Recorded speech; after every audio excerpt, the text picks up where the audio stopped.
هاي يا شباب، ازيكم؟ النهاردة هنركز على النماذج العشرة الاسترشادية اللي الوزارة نزلتها. والنهاردة مش بس كده، هنركز كمان على مسائل الانتجريشن اللي موجودة في النماذج دي. طبعا مش كل مسائل الانتجريشن، احنا هنا بنحاول نجيب مسائل الانتجريشن المباشرة. زي ما احنا شايفين مثلا في النموذج الأول هنا، دي مسألة هو مفيش سؤال مباشر في النموذج الأول للانتجريشن، ولكن ده أقرب سؤال آم، لنوع الأسئلة اللي احنا هنحله أو هنركز عليه. طيب احنا ليه بنعمل كده؟ احنا بنعمل كده عشان اللي عنده مشكلة في جزء معين، هو عارف انه عنده مشكلة في الانتجريشن، عارف انه عنده مشكلة في الديفرنشيشن او كده، فاحنا هنعمل فيديو منفصل لكل بارت من البارتس. طبعا الامتحانات قربت، وعشان كده احنا هنركز بس على الانتجريشن، ولو كان معانا وقت هنركز كمان على الديفرنشيشن. ولو في حد ضعيف في حاجة معينة وحابب الفيديو اللي جاي نركز على حاجة معينة، يا ريت يكتب لنا في الكومنتس، والفيديو الجاي ان شاء الله هنعمل فيديو عن الجزء ده. طيب تعالوا نحل مع بعض اول سؤال. اول سؤال بيقول if x y dash equal 3 plus y and x equal 1 at y equal negative 2 then انهي من الريليشنز دي مظبوط؟ طيب زي ما احنا شايفين هنا، احنا ما عندناش اكس في ناحية والوايات في ناحية، او العكس، ما عندناش الوايات في ناحية والواي في ناحية والاكسات كلها في ناحية. احنا عندنا دلوقتي دي بتتسمى differential equation، حلو، او معادلة تفاضلية. طيب بنتعامل ازاي بقى مع الديفرنشال ايكويشن؟ هي ملهاش رول ثابتة، وعشان كده هنفكر مع بعض. طيب اول حاجة ممكن الواحد يفكر فيها انه طيب ما تيجي نجيب الواي داش في ناحية ونجيب الاكسات كلها في ناحية، وبالتالي لما اعمل انتجريشن لواي داش تطلع لي واي، ولما اعمل انتجريشن للاكسات كلها تبقى مسألة انتجريشن عادية. وده تفكير سليم، ولكن لو جينا نطبق ده هنا هنلاقي ايه اللي بيحصل معانا. احنا عندنا اكس واي داش زي ما احنا شايفين equal 3 plus y، مش 3 plus x. لو عندي 3 plus x خلاص سهل قوي، y داش هتبقى equal 3 plus x over x، هودي x تحت وانتجريت. ولكن انا عندي هنا 3 plus y، وبالتالي انا لو جيت انتجريت انا مش هعرف انتجريت with respect to ايه، هانتجريت with respect to x ولا with respect to y. طيب عشان نحاول نحل المسألة دي، على فكرة هي مش مسألة ستريت فورورد. حلو، ستريت فورورد لو انت عارف الحل من الاول، ولكن لو واجهتك مسألة جديدة او مسألة في الامتحان حاجة مثلا شبه دي، انت مثلا ما تعرضتش للفكرة بتاعتها قبل كده، حلو، فطبيعي هتبدأ تفكر. وده اللي انا عملته بالظبط. وعلى فكرة المسألة اخدت مني وقت عشان اقدر اوصل للحل المظبوط. وطبعا ممكن يبقى ليها اكتر من حل، وكل طالب يحاول فيها بطريقة مختلفة، وممكن يوصل للحل باكتر من طريقة. ولكن خلونا نفكر مع بعض. انا هحاول دلوقتي احط نفسي مكانك في الامتحان وانا قابلتني المسألة دي هعمل ايه. طيب اول حاجة واي داش دي، انا ممكن بما اني دلوقتي عندي اكس وواي، فانا عايز واي داش دي افهمها بشكل احسن او اشوفها بشكل احسن. فبدل ما اكتب واي داش هعمل دي واي دي اكس. انا ما عملتش اي حاجه، انا بس عملت زي ريفورمات للمساله. equal 3 plus y. طيب حلو قوي، حلو قوي. طيب دلوقتي ماذا بعد؟ طيب تعالوا نفكر مع بعض كده. هحاول مثلا لو انا جبت x الناحيه التانية زي ما قلنا، هيبقى عندي 3 plus y over x. في الحالة دي هنتجريت with respect to x، هلاقي الناحية التانية عندي y مش عارف اتصرف فيها. طيب أم... ايه الاوبشنز التانية اللي عندي اللي ممكن اعملها؟ طيب اوكي، طب ما تيجي مثلا، انا هقول لكم طبعا انا كنت بفكر ازاي. طب ما تيجي نعمل حاجة حلوة.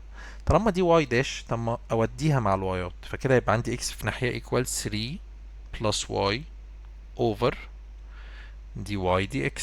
طبعا ما حدش يودي لي دي y دي x الناحية التانية دي x دي y. حلو، لان كده احنا كده بوظنا الدنيا خالص. احنا عارفين دي واي دي اكس دي مش معناها دي واي اوفر دي اكس، لا هي على بعض دي واي دي اكس. فانا هوديها دي واي دي اكس الناحية التانية من تحت. طيب اوكي، ماذا بعد؟ برضو هاجي انتجريت هنا. ده انا ظاهر معايا واي وظاهر معايا واي داش او دي واي دي اكس. طب هتصرف ازاي بقى في المشكلة دي؟ ف مش عارف، من الواضح ان هو طريق مسدود. طيب انا تعالوا كده نتحايل على المسألة، او نحاول نتحايل ايه اكتر حاجة مضايقاني في المسألة. تعالوا نفكر كده.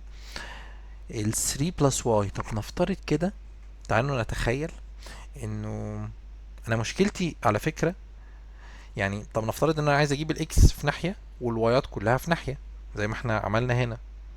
اوكي، انا هنا وديت الدي واي دي اكس الناحية التانية، وعندي هنا دي واي دي اكس تحت. طيب لو انا عايز بدل ما اعمل كده، خلاص تعالوا، من واضح ان ده طريق مسدود، تعالوا نمسح الجزء ده. طيب لو انا عايز، خلاص انا هخلي دي واي دي اكس الناحية دي، واودي اكس الناحية التانية، وعايز اجيب الواي هنا، هودي اكس الناحية التانية، هتبقى هنا في الدينومينيتور 3 بلس واي. طيب عايز اودي واي الناحية التانية، ممكن اعمل كده. اه ممكن اعمل كده. ازاي؟ مش هقدر اقسم على واي بس بقى، هقسم على 3 بلس واي. انا عايز اقول لكم ان انا حليت المساله دي بطريقه، ودلوقتي حالا وانا بفكر معاكم جات لي طريقه تانية خالص، وخلينا نمشي بالطريقه دي ونشوف هتوصلنا ليه. طيب انا عايز اودي واي الناحيه التانية، اوكي هعمل ايه؟ هديفايد على، مش هينفع ديفايد على واي بس، لان لو عملت ديفايد على واي بس هتطلع لي واي تحت هنا و3 بلس واي فوق. لازم اديفايد على 3 بلس واي كلها على بعض. في الحاله دي هتبقى دي واي دي اكس multiplied by 1 over 3 plus y equal 1 over x. الله، ما كده الدنيا حلوة. ليه؟ انا عندي y داش والوايات كلها في ناحية والاكسات كلها في ناحية، وانا قدرت افصل كده ما بينهم. طيب حلو قوي. طيب عايز دلوقتي اعمل انتجريشن ليه؟ عشان اطير الدي واي دي اكس دي. هو عايز هنا كل التشويسز عندي مديني ريليشن ما بين اكس وواي دايركت، مفيش ريليشن ما بين واي داش، مش داخله في الموضوع، يبقى انا لازم انتجريت عشان اطير واي داش. طيب هانتجريت with respect to ايه؟ اكس ولا واي؟ خلينا نشوف. انا عندي الناحيه دي اكس، فلازم انتجريت الناحيه دي with respect to اكس، دي اول حاجه. طيب لو جيت اعمل للناحيه دي with respect to x، لازم اعمل الناحيه التانية with respect to x برضو. طيب لو عملت الناحيه دي with respect to x، ايه اللي هيطلع لي؟ تعالوا نبص. integration، تعالوا نخلي دي y دي x دي في الاخر، وهقول لكم ليه. 1 over 3 plus y دي y دي x. طبعا احنا حطينا expression ده زي ما هو، وعملنا integration with respect to x equal integration 1 over x with respect to x. طيب ده انتجريشن سهل وكلنا عارفينه ومحفوظ قوي وسهل قوي، لين مودولوس اكس او ابسوليوت اكس. طبعا ما ننساش الكونستانت. الكونستانت هنا بقى نحطه في ناحيه منهم، مش هنحطه في الاثنين، فالكونستانت نخلينا نحطه هنا. تمام. طيب الناحيه دي بقى اكسبريشن المجعلص ده، لازم ابقى عارف بقى هنا رول مهمه قوي. لو انا عندي انتجريشن اي فانكشن 1 over 3 plus y sin y whatever، وهنا عندي دي واي دي اكس او واي داش او اف داش اوف اكس، حلو، وعندي الانتجريشن ده with respect to x، او في الاخر هنا في دي اكس، انا اقدر اكتبه على الصوره دي. اقدر اقول نفس الفانكشن تنزل 1 over 3 plus y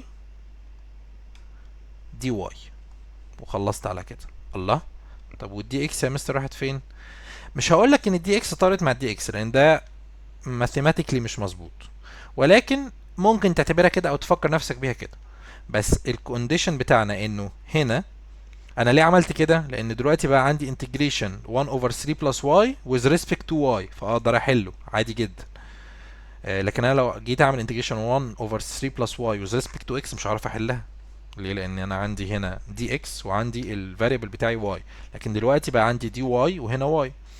طيب زي ما احنا شفنا الواي داش او الدي واي دي اكس او الاف داش اوف اكس زي ما تسميها طارت وبقى الفاريبل اللي بننتجريت with respect to ليه هو الواي. حلو، فدي رول مهمه قوي نعرفها. حلو، لو انا عندي انتجريشن اي فانكشن في واي نسميها يو اوف واي، طبعا واي دي ممكن تبقى اكس، يعني برضو دي رموز وتسميات مش اكتر. حلو.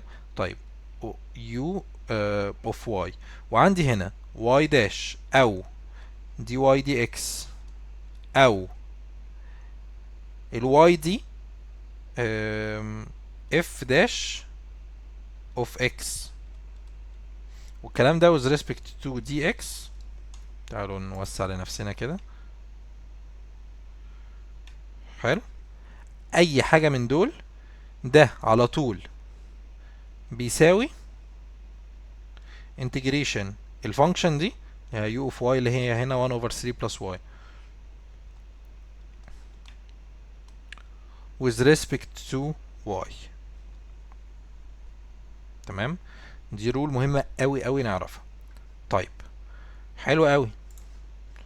طبعا هنا لازم نبقى فاهمين ان f dash of x معناه ال f of x هي ال y، وال y دي موجودة هنا، يعني هي نفس الفاريبل اللي موجود في الفانكشن اللي عندنا هنا، زي هنا مثلا ان 1 over 3 plus y. حلو، multiplied by الديريفاتيف بتاع الفاريبل بتاع الفانكشن دي اللي هو هنا y with respect to x، والاكس ده اللي انا بانتجريت with respect to ليه اساسا. تاني نقولها تاني. دلوقتي انا عندي فانكشن نفترض هنسميها u، فانكشن دي الفاريبل بتاعها y.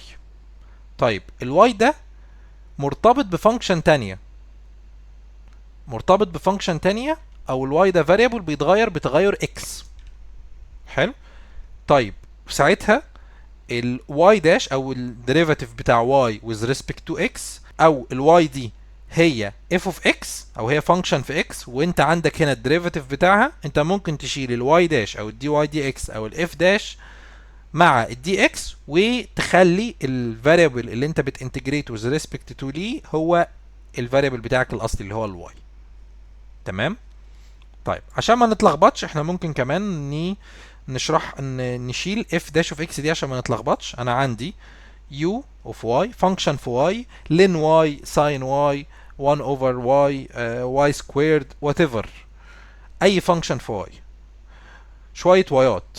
حلو، multiplied by derivative ال y دي with respect to variable تاني اللي هو هنا ال x، والانتجريشن بتاعك ده هو with respect to الفاريبل التاني اللي هو ال x.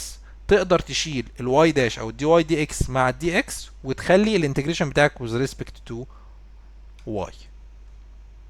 حلو، تمام جدا. طيب خلاص احنا كده المسألة اتحلت. انتجريشن 1 over 3 plus y. على فكرة الانتجريشن ده هو 1 over x، بس هنا هتبقى بدل ln absolute x هتبقى ln absolute 3 plus y. طيب ليه؟ لان بكل بساطة انا هنا عندي 3 plus y. على فكرة لو انت عندك هنا ln 3 plus y وجيت تعمل لها differentiation بتعمل ايه؟ بتقول 1 over اللي موجود جوه اللين 3 plus y وتملتبلاي باي الديريفاتيف بتاعك هنا هو 1 فهيبقى 1. حلو، ال 3 الديريفاتيف بتاعها بزيرو والواي الديريفاتيف بتاعها 1، وبالتالي العكس لما تيجي تنتجريت 1 over 3 plus y هيطلع لك ln 3 plus y. بس طبعا كلنا عارفين ان اللين اللي هتطلع هنا هي الابسوليوت فاليو بتاعت 3 plus y. حلو، مش 3 plus y زي ما هي. تمام. وليه؟ لان احنا عارفين انه اللين هنا مش بتاكسبت اي نيجاتيف نمبرز، لازم النمبرز اللي تيجي هنا تبقى بوزيتيف نمبرز. حلو، واحنا هنا ليه عملنا الابسوليوت؟ برضو عشان نبقى الناس فاهمه، الابسوليوت هنا معمول عشان انا الانتجريشن ده بالنسبه لي جنرال، ما قاليش انت في انهي دومين. بمعنى ايه؟ ما قاليش الواي دي الدومين بتاعها مثلا من 0 لانفينيتي. في الحاله دي على فكره انا مش محتاج احط الابسوليوت، لكن هو هنا فتح الدومين بتاع واي او ما حددش دومين، فانا باسيوم ان الدومين بتاعي من نيجاتيف انفينيتي لانفينيتي، باسيوم ان الدومين بتاعي واخد النمبر لاين كله، وبالتالي زي ما قلنا ان انا اللين ما ينفعش تاكسبت نيجاتيف نمبرز، فعشان كده بقول انه الانتجريشن بتاع 1 over 3 plus y هو لين الابسوليوت فاليو بتاعت 3 plus y. تمام. طيب حلو قوي. ln 3 plus y equal ln x plus c. طيب احنا كده ناقصنا بس نطلع السي. احنا كده جبنا ريليشن على فكره ما بين الاكس والواي وما فيهاش واي داش. طيب باقي لنا نطلع السي. طبعا دي سهله جدا. x هو مدينا اوريدي x equal 1 at y equal negative 2، وبالتالي هنسبستيتيوت بالفاليوز دي هنا. x equal 1 يبقى هنا لين 1، و y بنيجاتيف 2، 3 minus 2 هو 1، فهنا لين 1، وهنا طبعا بلس c. لين 1 هتروح مع لين 1 يتبقى c equal 0، وبالتالي نقدر نقول ان لين y plus 3، انا بدلتهم بس عشان تماتش الاجابة، equal لين absolute x، وبالتالي absolute y plus 3 equal absolute x، والإجابة هتبقى y plus 3 equal absolute x b. تمام. لو في أي حاجة مش مفهومة اكتب لي في الكومنتس. ويلا بينا نخش على السؤال اللي بعده. طيب خلينا نبص مع بعض على المسألة دي. على فكرة المسألة دي سو سيمبل، هي ممكن تبان مجعلصة كده في الأول، ولكن لو ركزنا فيها شوية هنكتشف كام تريك هيخلي المسألة يعني قمة في السهولة. طيب بيقول لي integration 1 plus tan squared x multiplied by cosine squared x. حلو قوي. طيب دلوقتي في طلبة كتير قوي، وعلى فكرة دي طريقة انا شخصيا هقول لك ممكن تجربها. حلو. وهي انه يقول لك انا مش شاطر قوي في الانتجريشن، فلو جات لي مسألة انتجريشن زي دي بكل بساطة انا هاخد كل التشويسز اللي عندي وهعمل لها differentiation، وهشوف اني واحد فيها اللي هيطلع ايه الفاليو اللي جايه لي في الانتجريشن. هقول دي طريقة تفكير ذكية جدا، ولكن مش دايما بتنفع. ليه؟ ممكن ما تنفعش لو هو جايب لك مثلا choices اصلا هو مش بيسألك على الانتجريشن كام، هو ممكن يقول لك مثلا لو انت عندك f dash of x equal الكلام ده، هات لي f of x عند بوينت معينة، ساعتها هو بقى بيديك values. في الحالة دي انت لازم تحل الانتجريشن عشان تعرف تطلع الفاليو، مش هتعرف من الفاليوز تطلع او تحل البروبلم دي. وهنا بقى دي السيناريو تاني، انه انت لو جيت تعمل differentiation لاي واحد من دول على فكرة مش هتلاقي اي واحد من دول بيطلع الاكسبريشن ده. يعني ال1 derivative بتاعها 0، والاكس derivative بتاعها 1، هاف 6 سكويرد هيبقى الهاف هتروح هتنزل ال2، والسك الديفرنشيشن بتاعها سك تان، فهيطلع لك 6 سكويرد تان. وده برضو على فكرة حتى لو شقلبته هتلاقيه مش بيطلع لك اي حاجة قريبة من ده. نفس الكلام هنا، third sec squared x هتنزل ال 3 هتروح مع ال third هيتبقى 6 squared x، وهت multiply by الديفرنشيشن بتاع sec x اللي هو sec 10، وبرضه هيطلع لك sec cube multiplied by 10، وده برضه مش بيماتش، مش هيماتش دي حتى لو قعدت تشقلب فيه. طيب امال ايه؟ في الحالة دي هنحتاج نحل الانتجريشن بقى، خلاص يعني ما عندكش اوبشن تاني، هتحتاج تحل الانتجريشن. طيب في الحالة دي بقى تعال نبص على الانتجريشن ده، 1 plus tan squared multiplied by cosine squared. طيب انا شخصيا اول ما بصيت على الاكسبريشن ده اول حاجه جت في دماغي هو في trigonometric identity بتماتش الكلام ده. لو ركزنا مع بعض هنلاقي انه في بكل سهوله 1 plus tan squared دي مش بتفكرك بحاجه. انا عارف ان 1 plus tan squared equal 6 squared. طب دي هتفرق معايا لو انا مش عارف الايدنتيتي دي. لو انت مش عارف الايدنتيتي دي في الاغلب بنسبة كبيرة قوي قوي قوي مش هتعرف تحل المسألة. ليه؟ لانه هيطلع عندك اوكي تعال نبص كده انتجريشن. على فكرة انا مش حافظ كل الايدنتيتيز، بس دي من الايدنتيتيز المشهورة والستريت فورد والسهلة جدا. حلو. وعلى فكرة انت تقدر تستنتجها كمان، يعني انت لو انت عارف ان 1 plus 10 سكويرد ده دي ايدنتيتي معينة، بس انا مش فاكر كانت بكام. سهلة قوي. الايدنتيتي دي على فكرة جاية من الايدنتيتي اللي كلنا عارفينها، ان ساين سكويرد اي حاجة نفترض x بلس كوزين سكويرد اي حاجة equal 1. عارف هو بكل بساطة عمل ايه؟ عمل divide على كوزين سكويرد، فايه اللي حصل؟ بقت ساين سكويرد اوفر كوزين سكويرد اللي هي تان سكويرد، وكوزين سكويرد على كوزين سكويرد ب 1، 1 اوفر كوزين سكويرد اللي هي 6 سكويرد. بس كده احنا طلعنا الايدنتيتي لما عملنا ايه؟ division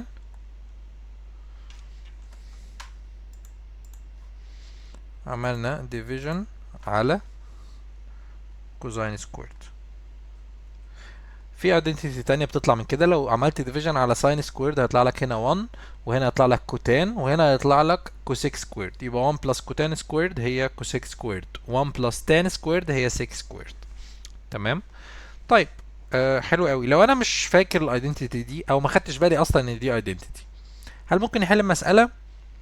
مش عارف. تعالوا نبص. 1 multiplied by cosine squared. تعالوا نجرب مثلا. انا مش عارف افك او مش عارف اريبليس الايدنتيتي دي. طيب الاول قبل ما نخش في البوينت دي، نفترض ان انا خلاص عارف الايدنتيتي وعارف ان هو 1 بلس 10 سكويرد هي 6 سكويرد. طيب احنا عارفين كلنا ان 6 سكويرد هي 1 اوفر كوزاين سكويرد، فالانتجريشن ده هيبقى كوزاين سكويرد، والسك هتبقى 1 اوفر كوزاين سكويرد، فيبقى عندي كوزاين سكويرد اوفر كوزاين سكويرد دي اكس. يعني الكلام ده هيطلع 1 integration 1 dx equal x plus c، والسي اهي، والسوليوشن بتاعنا هيبقى b اللي هو x. طيب نفترض انا راجل دلوقتي مش عارف التريجنومتريك ايدنتيتي دي، هعمل ايه؟ تعالوا نبص شوف هل هنعرف نحل المسألة دي ولا لا. طيب تعالوا نبص مع بعض. integration 1 plus tan squared cosine squared. شفت انت لو عارف الايدنتيتي دي هتحلها تقريبا في دقيقة او اقل من دقيقة، يعني 20 30 ثانية لو انت حافظها. لو مش حافظها واستنتجتها قول هتاخد 40 50 ثانية. طيب لو انا مش عارفها تعالوا نبص مع بعض. اول حاجة مثلا انا هفكر فيها، طب ما تيجي مثلا نفك ال نفك البتاع ده. تعالوا نفكه مع بعض. على فكرة لو فكناه احتمال كبير قوي المشكلة تتحل برضه. طيب تعالوا نبص مع بعض. solution number 2، ان انا مثلا 1 plus tan squared multiplied by cosine squared هيتحول معايا الانتجريشن ل cosine squared x plus tan squared x multiplied by cosine squared x دي x طبعا. حلو. ده في قوس كله، عشان كده بنقول الانتجريشن ده كل ده بالنسبة ل dx. طيب حلو قوي. كوزاين سكويرد مش هنعرف نعمل فيها حاجة، ولكن هنا tan دي مننساش الاكس طبعا. طيب التان دي زي ما احنا عارفين هي ساين اوفر كوزاين. طب انا ليه فكيتها؟ لان انا عندي كوزاين فوق، ولو التان ساين اوفر كوزاين يبقى انا الكوزاين اللي فوق ممكن تروح مع الكوزاين اللي تحت. طبعا تان سكويرد هي ساين سكويرد اوفر كوزاين سكويرد، مننساش الاكس. وهنا عندي كوزاين سكويرد اكس دي اكس. الله، حلو قوي. طب ما الكوزاين راحت مع الكوزاين، يتبقى معايا كوزاين سكويرد اكس بلس ساين سكويرد اكس دي اكس. طب ما حلو، كوزاين سكويرد وساين سكويرد احنا عارفين ان هي ب1. لو انت مش عارف بقى ان كوزاين سكويرد بلس ساين سكويرد ب1، لا روح ذاكر التريجونومتريك ايدنتيتيز من الاول. نفس السوليوشن اكس بلس سي، السوليوشن بتاعنا هيبقى بي. لو انت مش عارف ان كوزاين سكويرد بلس ساين سكويرد اكس ايكوال 1، انصحك بشده تروح تذاكر التريجونومتريك ايدنتيتيز. ومش بس دي، تذاكر دي وكل الحاجات التانية، حتى لو مش هتحفظهم صم، بس على الاقل اعرف كل واحده جت منين. يعني زي ما احنا قلنا ان tan سكويرد بلس 1 ايكوال 6 سكويرد دي اصلا جايه من ساين سكويرد بلس كوزاين سكويرد، فعلى الاقل لو عارف ان دي جايه من دي، اوكي، يبقى انت على الاقل في الامتحان لو ما افتكرتهاش تقدر تستنتجها. حلو. وطبعا تحفظ الرول بتاعه الساين السم بتاع تو انجلز او الديفرنس، والكوزاين والتان. كل الكلام ده بص عليه بصة واحفظه. هو ليه طبعا استنتاج، ولكن الاستنتاج بتاعه ممكن يبقى بالنسبة لك هياخد وقت في الامتحان، وممكن توصل له ممكن ما توصلوش. فيفضل تبقى جاهز عارف التريجونومتريك ايدنتيتيز، وعلى الاقل حتى لو مش حافظهم صم، بس على الاقل تبقى بتشبه عليهم. ان انا اول ما شفت 1 بلس 10 سكويرد ده دي بتماتش تريجونومتريك ايدنتيتي عندي، حتى لو انا مش فاكرها هحاول استنتجها. لكن انك تبقى كده مش عارف التريجونومتريك ايدنتيتيز خالص، لا، في مسائل كتير قوي بتعتمد على التريجونومتريك ايدنتيتيز ولازم تاخد بالك منها. تمام، يلا نخش على السؤال اللي بعده. طيب السؤال ده على فكرة، السؤال ده انا ما حضرتلوش، انا دلوقتي هقراه معاكم كأني اول مرة اقراه. حلو. ليه؟ عشان انا عايز فعلا نفكر مع بعض وكأننا في الامتحان دلوقتي، وانا واجهني السؤال اشارك معاكم دلوقتي انا بفكر في السؤال ازاي. طيب بيقول لي if the slope of the tangent to the curve of the function y equal f of x at any point on the curve equals كذا. حلو، هو مديني السلوب، واحنا زي ما كلنا عارفين ان السلوب هو الفيرست ديريفاتيف، حلو، بتاع الفانكشن، وهو الاسلوب بتاع كيرف اللي هو فانكشن y equal f of x. حلو، يعني y فانكشن في x. طيب and the curve passes through the point 1 and 2 then the equation of this curve is. على فكرة السؤال ده typically بالظبط هو السؤال اللي في النموذج الأول. حلو، هو الفكرة بس ان هو دلوقتي جايبها لك في صيغة ان السلوب of the tangent to the curve of the function equal الحاجة دي. عارف هو بيقول لك ايه من الآخر؟ y dash equal 1 over y root x. حلو، ومديك بوينت عند x ب 1 y ب 2. then equation of the curve، هو عايز دلوقتي الايكويشن بتاعت الكيرف او الريليشن ما بين الواي والاكس. حلو، طيب كده عرفنا ان هو نفس السؤال، وبالتالي هنحله بنفس الطريقة. دلوقتي انا عندي ريليشن فيها الواي داش والواي والاكس، وانا عايز اطلع ريليشن فيها الواي والاكس بس، زي ما احنا شايفين في التشويسز هو عايز الايكويشن اوف ذا كيرف، والايكويشن اوف ذا كيرف ملهاش علاقة، ما بيدخلش فيها السلوب، او ما بتدخلش فيها يعني واي داش. حلو، طيب زي ما اتفقنا احنا هنعمل ايه؟ نفس الطريقة. تعالوا نبص مع بعض كده. واي داش انا هخليها دي واي دي اكس عشان اقدر اشوف الفاريبلز قدام عيني. دي واي دي اكس. طيب زي ما قلنا برضو حاجة كمان، ان انا في الوقت ده عايز اخلي الوايات كلها في ناحية والاكسات في ناحية. حلو قوي. طيب انا عندي 1 اوفر واي روت اكس، وبالتالي انا ممكن اودي الواي فوق، صح كده؟ طيب تعالوا نطلع الواي فوق، هتبقى y دي y دي x equal 1 over root x. حلو، تعالوا integrate both sides with respect to x. نفس الطريقة اللي عملناها المرة اللي فاتت. y دي y دي x هانتجريت with respect to x أو dx. وهنا integration 1 over root x. على فكرة 1 over root x احنا الروت ممكن يبقى باور هاف، يبقى x باور هاف، ولو طلعت فوق تبقى x باور نيجاتيف هاف dx. حلو قوي. طيب تعالوا ناخد اللي على اليمين عشان هي اسهل. x باور نيجاتيف هاف انتجريشن بتاعها هزود الباور 1 تبقى x باور هاف، وهملتبلاي وهديفايد سوري على الباور الجديد، يبقى هديفايد باي هاف يعني هملتبلاي باي 2، وما انساش الكونستنت. حلو قوي. طيب الناحيه دي زي ما قلنا طالما عندي انتجريشن y multiplied او فانكشن فيها y او اي وايات هنا multiplied by y dash او dy dx، وانا بانتجريت with respect to x، انا اقدر اعمل كده. مش هشيل الدي اكس مع الدي اكس طبعا زي ما قلنا، ولكن دي equivalent ل integration y دي y. انا كده لو عايز اعمل انتجريت ال y multiplied by y dash with respect to dx، هي equivalent اني اعمل انتجريشن لل y with respect to ال y. وهنا برضو نفس الكلام، ال y هتبقى هنزود الباور واحد تبقى 2 over 2 هنديفايد بره by 2. تمام. طبعا x باور هاف هي روت x بلس c. طيب على فكرة هو هنا مديني البوينت 1 و 2. حلو، هسبستيتيوت هنا. تعالوا نسبستيتيوت هنا مع بعض. ال y equal 2 2 squared ب 4 over 2 ب 2 2 root x x ب 1 2 root 1 ب 2 plus c، يبقى الكونستانت بتاعنا بزيرو.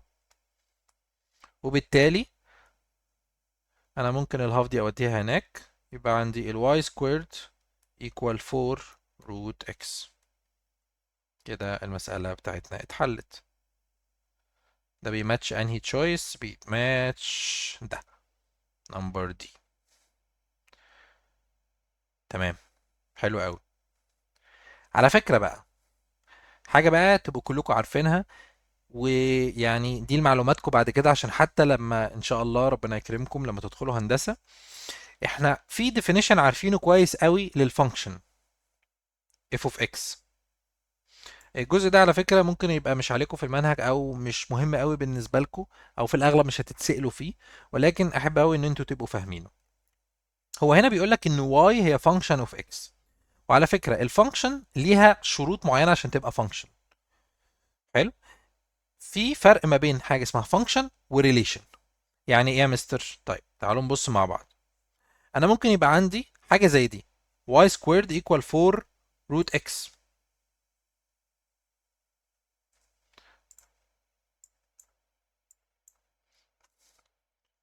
y squared equal 4 root x. هنا لو عايز اجيب الواي، لو انا معايا الفاليو بتاعت x وعايز اجيب الواي هعمل ايه؟ يبقى y equal positive or negative root 4 root x، صح كده؟ متفقين على كده؟ الجبرا بتقول كده. طيب في الحالة دي لو انا عندي x ب1، الواي هتبقى بكام؟ هتبقى ب2 values يا مستر. ليه؟ لان مرة هتبقى بpositive root 4 multiplied by 1 ب 4 root 4 ب 2، ومرة هتبقى بنيجاتيف 2. ده معناه ايه بقى؟ معناه ان الفاليو واحدة الاكس، الواي هيبقى ليها كذا فاليو. وعارف ده بيخالف الشروط او الكونديشنز اللي محتاجينها عشان نقول على الريليشن دي فانكشن. حلو. ايه الفرق بين الريليشن وفانكشن؟ الريليشن عادي اي فاليو الاكس ممكن يبقى ليها كذا فاليو الواي، او العكس الفاليو الواي ممكن يبقى ليها كذا فاليو الاكس. فالريليشن هنا مش بتفرق. لكن الفانكشن بتشترط من الكونديشنز بتاعتها انه الاكس الواحده تطلع فاليو واحده بس الواي.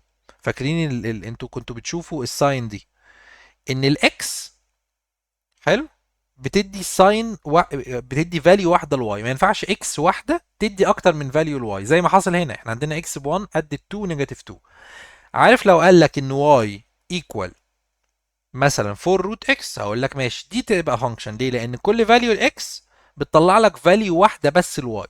لكن هنا كل فاليو الاكس بتطلع لك 2 فاليوز لواي. ليه؟ لانك بتاخد البوزيتيف والنيجاتيف. اتفهمت؟ هي حاجه زي ما تقول مش هتتسألوا فيها قوي، ولكن هي حبيت انوه ليها لان هي مش دقيقه قوي في السؤال. لان هو قال ان y function of x، وهنا y مش function of x، هي y ليها relation مع الاكس ولكن هي مش function of x. طيب حاجه كمان مهمه، ازاي اتاكد ان السوليوشن بتاعي ده صح؟ حلو. في الحاله دي انا ما عنديش اوبشنز كتير قوي. الاوبشن الوحيد اللي عندي ان انا اعمل differentiation تاني واتاكد انه هيطلع معايا نفس الريزلت. حلو. تعالوا نبص. طيب لو جيت عملت differentiation للبوث سايدز with respect to x برضو، هيطلع معايا ايه؟ y سكويرد هتبقى 2 y وهملتبلاي في derivative ال y اللي هو y داش equal 4 root x. 4 root x اللي هي x باور هاف، وبالتالي هيطلع معايا هملتبلاي باي هاف، دي ملتبلاي، وهتبقى تنزل 1 over root x. 4 over 2 ب 2، وهنا في 2، 2 دي تروح مع دول، يتبقى معايا y داش equal 1 over root x، وبالتالي y داش equal 1 over y root x. هل الكلام ده مظبوط؟ هو مديني السلوب فوق بيقول ان y داش equal 1 over y root x، وبالتالي السوليوشن بتاعي ده مظبوط. لو جيت تعمل بقى نفس الديفرنشيشن هنا، يعني على فكرة احنا الطريقة اللي قلنا ان هي مش تنفع في نموذج 2 هنا ممكن تنفع. ازاي؟ انا يا مستر مش عارف انتجريت الاكسبريشن ده او مش عارف اطلع الريليشن. سهله قوي. بص على التشويسز هنا، ديفرنشيت كل واحد فيهم وشوف انهي فيهم اللي هيطلع لك y داش equal 1 over y root x. لو جيت تعمل ده مثلا هيطلع لك هنا 2x، وهنا 4 root y هتبقى نفس الكلام، هنديفايد باي هاف تبقى 4 over 2 ب 2، وفي 2 هنا هتروح مع بعض هيتبقى x equal 1 over root y. طبعا هنضرب بره في y داش، فساعتها y داش هتبقى equal x multiplied في root y. طبعا مش مظبوطة.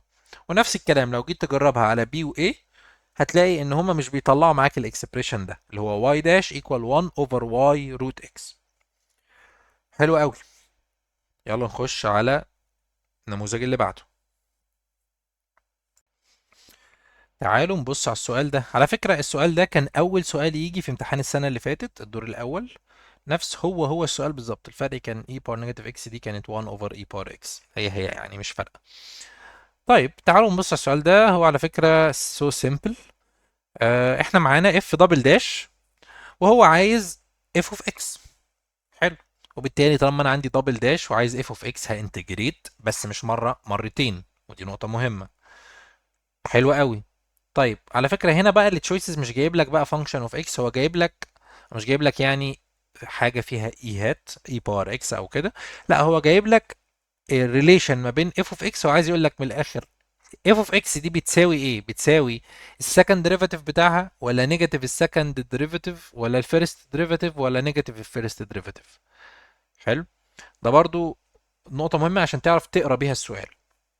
طيب تعالوا ننتجريت ونشوف، طالما احنا هنعرف ننتجريت. طيب احنا عندنا اف دبل داش اوف اكس ايكوال هاف اي باور اكس بلس اي باور نيجاتيف اكس، يبقى اف داش اوف اكس انتجريشن المره الاولانيه هيحتاج انتجريت الكلام ده، انتجريشن هاف اي باور اكس بلس اي باور نيجاتيف اكس دي اكس. حلو قوي، سهل قوي يا مستر. الهاف هينزل، اي باور اكس انتجريشن بتاعها، طبعا احنا عارفين الهاف ده اوريدي اصلا كوفيشنت نقدر نطلعه بره، وهنا لما يبقى انتجريت حاجتين مجموعين على بعض انا اقدر انتجريت كل واحده لوحدها. فاي باور اكس انتجريشن بتاعها كلنا عارفين اي باور اكس. طيب اي باور نيجاتيف اكس بتنزل هي، وبعمل ايه؟ بنزل الكوفيشنت او بديفايد على الكوفيشنت بتاع اكس. في الديريفاتيف بملتبلاي في الكوفيشنت، في الانتجريشن بديفايد. بديفايد على نيجاتيف 1 هي مالتبلاي عموما، لكن عموما عشان نبقى عارفين هتبقى هنا نيجاتيف اي باور نيجاتيف اكس. حلو. طيب وما انساش طبعا الكونستنت. طيب هو مديني، طيب الكونستنت ده الكونستنت الاولاني ليه؟ لان انا لما انتجريت المره الثانيه هيبقى عندي كونستنت تاني، فده هسميه سي 1. طيب حلو قوي. هو مديني اف داش اوف 0 ايكوال 0، زن لما اعوض اف داش اوف 0 ايكوال هاف هتنزل زي ما هي، e باور 0 ب 1، e باور نيجاتيف 0 برضه ب 1، بلس c1 equal 0. طيب 1 minus 1 ب 0، الترم ده راح يبقى c1 عرفنا ان هي ب 0، خلاص نطيرها. طيب عايز بقى f of x هانتجريت f داش. طب f داش عندي بكام؟ half e باور x minus e باور نيجاتيف x. ولو عندي الكونستانت ده برقم ما انساش الكونستانت، يعني لو الكونستانت هنا طلع معايا بواحد اتنين تلاتة اي حاجة ما انساش استخدمه هنا عشان انتجريت تاني، هيفرق معايا جدا ساعتها. طيب الكونستانت عندنا المرة دي بزيرو. طيب يبقى f of x هو انتجريشن هاف برضو e باور x minus e باور نيجاتيف x دي x طبعا. طيب الكلام ده زي نفس الطريقة اللي فاتت، هاف تنزل e باور x انتجريشن بتاعها هو e باور x، انتجريتها مليون مرة ديفرنشيتها مليون مرة هيطلع لك نفس الحاجة، مفيش حاجة بتهدها. طيب هنا e باور نيجاتيف x بتنزل e باور نيجاتيف x وبديفايد على الكوفيشنت، انا عندي هنا نيجاتيف وهديفايد على نيجاتيف 1 تبقى بوزيتيف، وطبعا عندي كونستنت. طيب انا عندي f of x هو مديهاني هنا اهو f of 0 ب 1. حلو قوي. يبقى f of 0 equal هسبستيتيوت x ب 0، هاف هتنزل زي ما هي، x باور e باور 0 ب 1 بلس e باور نيجاتيف 0 ب 1 بلس c2، الكلام ده equal to 1. حلو. 1 بلس 1 2 over 2 ب 1، 1 بلس c2 equal 1 يبقى c2 ب 0. يبقى في الحالة دي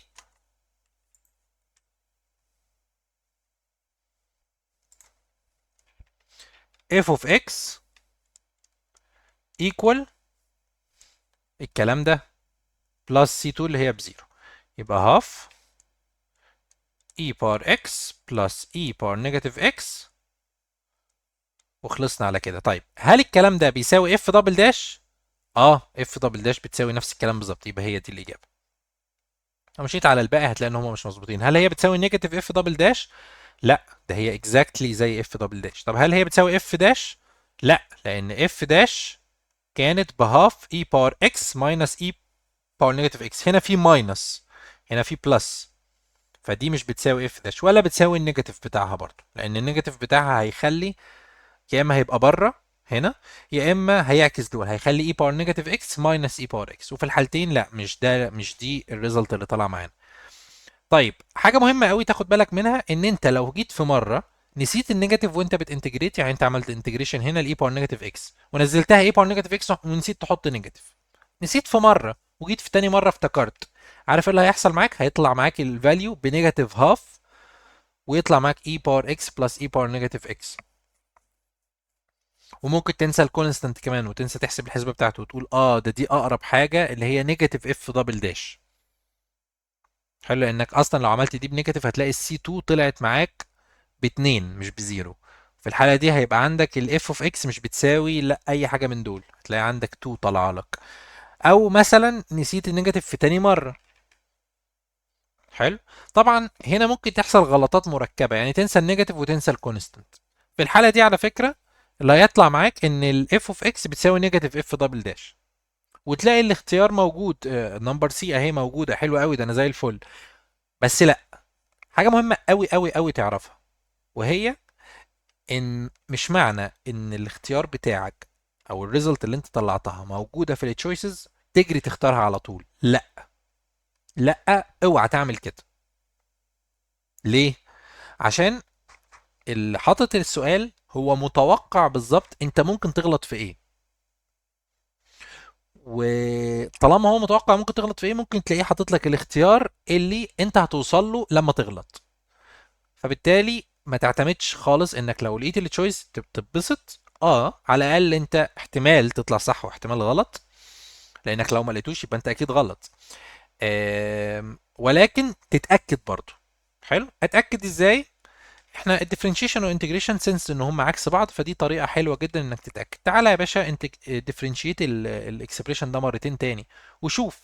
الهاف هتبقى هي اي باور اكس، هي اي باور نيجاتيف اكس هتبقى نيجاتيف اي باور نيجاتيف اكس. تيجي ديفرنشيت مره تاني النيجاتيف هترجع بوزيتيف تاني، فهيبقى الاف اوف اكس هي الاف دبل داش اوف اكس. خلاص اوكي، انا كده اطمنت. حلو.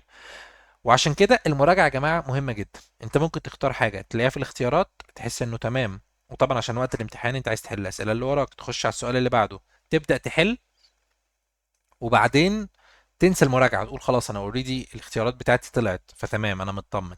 لا لا لا، المراجعه غايه في الاهميه، فلازم لازم لازم تراجع كويس جدا. وزي ما قلت لك المراجعه كل مساله ولها الطريقه اللي ممكن تراجعها بيها. ممكن او ممكن تعمل حاجه، ممكن تحل مساله بطريقه تاني، لكن هنا مساله دي ستريت فورورد، فانت في الاغلب هتخش ما فيش طريقه تانية تحلها بيها. لو عندك طريقه تانية حلها بيها وشوف هتوصل نفس النتيجه ولا لا. لو ما عندكش حاول تمشي المساله بالعكس، حاول تقول انا معايا اف اوف اكس. حلو، نفترض ان انا اف اوف اكس بتاعتي بكده وهو مديني اف دبل داش بكده. طب خلاص هاجي اديفرنشيت مرتين واشوف هل الاف دبل داش هتطلع معايا بنفس الاف دبل داش اللي هو مديهاني ولا لا، وهل اف اوف 0 ب1 فعلا واف داش اوف 0 ب0 ولا لا.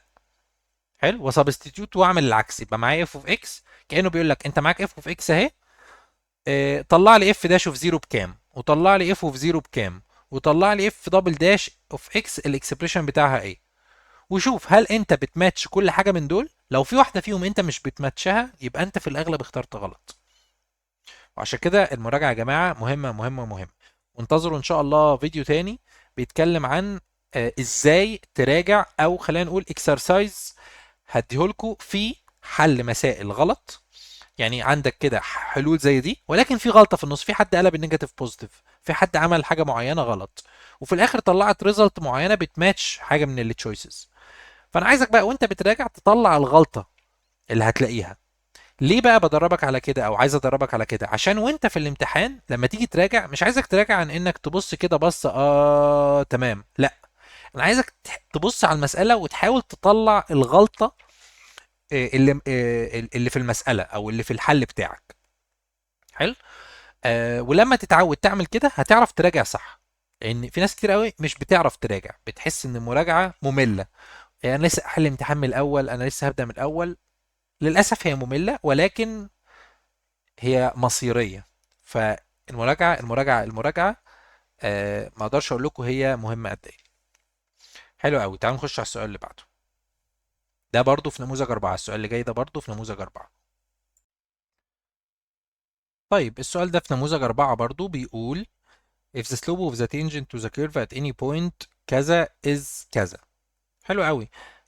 زي ما احنا عارفين ال slope of the tangent معناها slope of the tangent to the curve at any point is كذا، يبقى ده معناها ان ده الواي داش بتاعتنا. حلو، دي رول بقى عامة نبقى عارفينها كلنا. ده الواي داش او الدي واي دي اكس.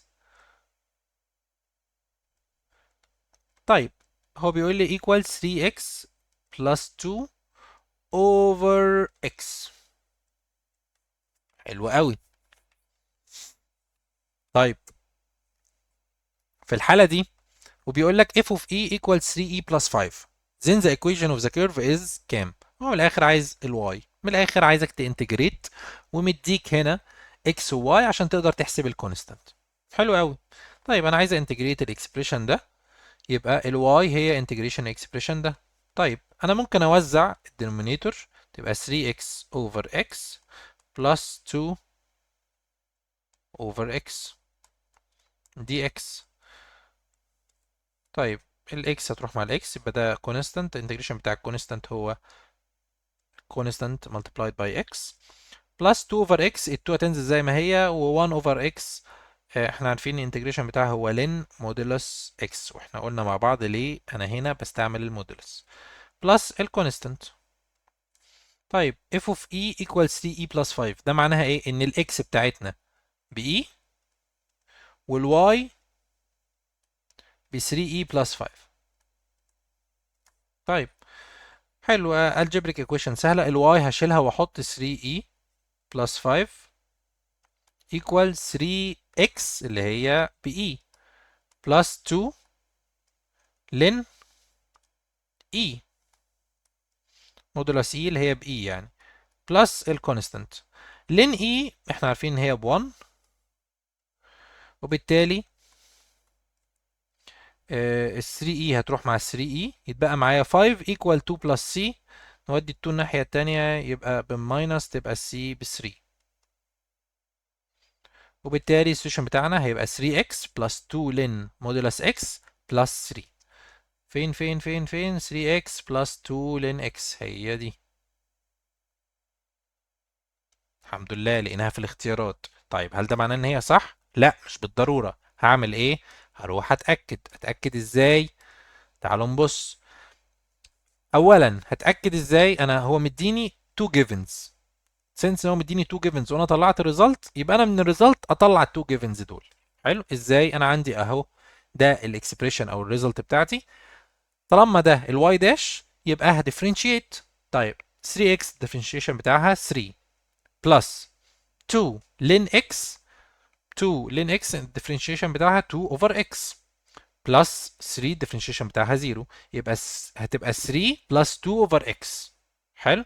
لو انا تعالوا نبص نحلها مع بعض كده هنا.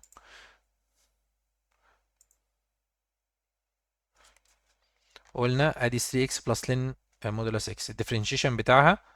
انا هنا همشي باكورد، اللي بالازرق ده بس المراجعه.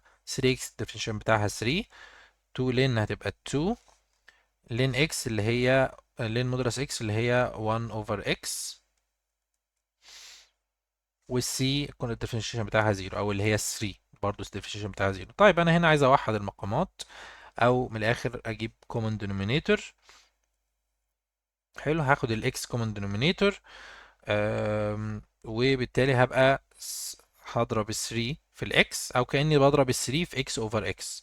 حلو، فهيبقى 3x over x، وهنا 2 over x تبقى 3x plus 2. هل طلع معايا نفس الريزلت؟ اه طلعت 3x plus 2 over x. طيب اعوض بالاي.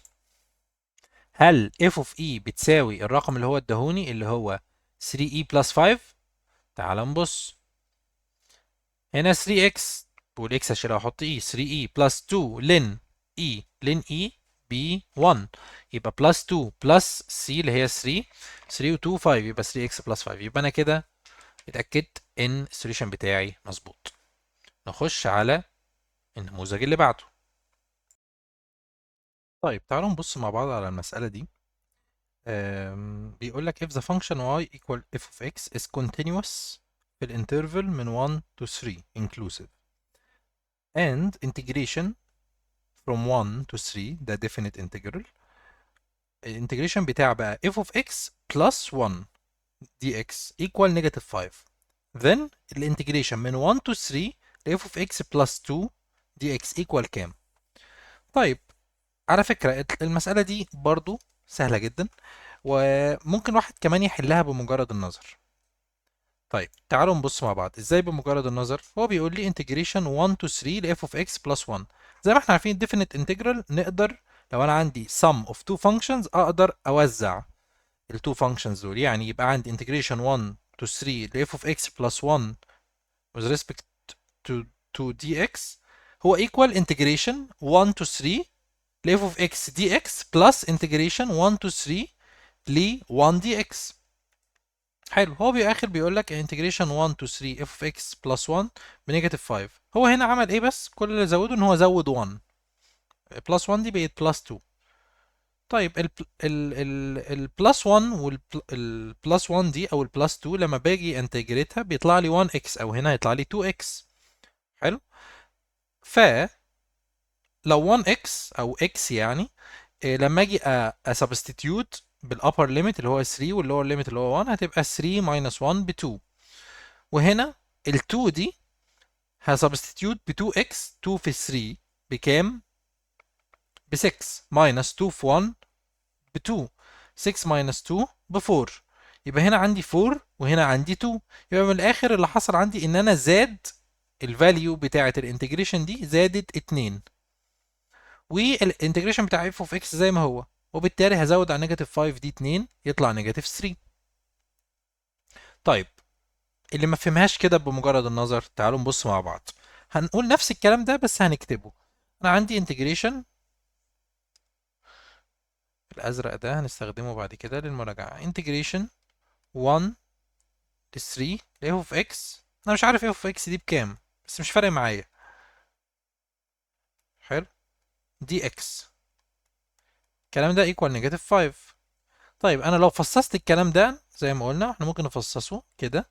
integration 1 ل 3 ل f of x dx plus integration 1 ل 3 ل 1 dx او dx يعني equal نيجاتيف 5. انا ايه اللي عملته؟ انا كده وزعت دي هنا ودي هنا. تمام. طيب هو عايز integration 1 to 3 ل f of x plus 2. نفس الكلام هنا بس هتبقى plus 2. حلو. integration 1 ل 3 f of x plus 2 dx.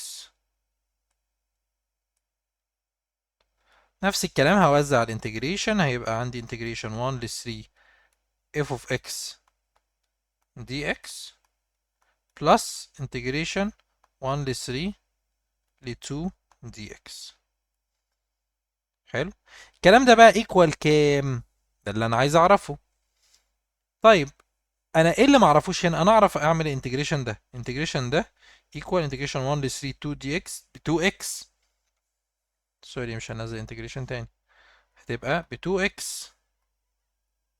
هعوض مرة ب 1 ومرة ب 3. يبقى 2 multiplied by 3 اللي هي تعال نكتبها على طول 6 minus 2 multiplied by 1 ب 2 equal 4.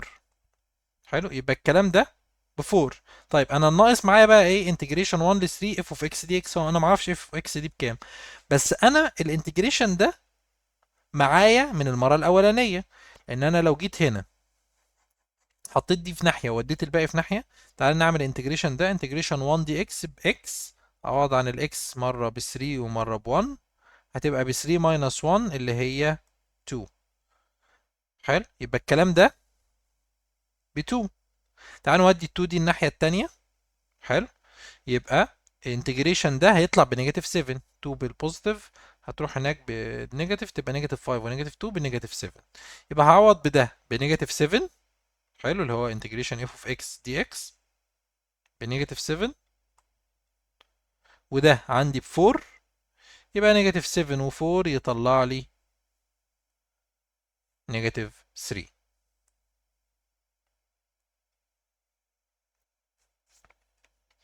وبكده نكون حلينا المسألة.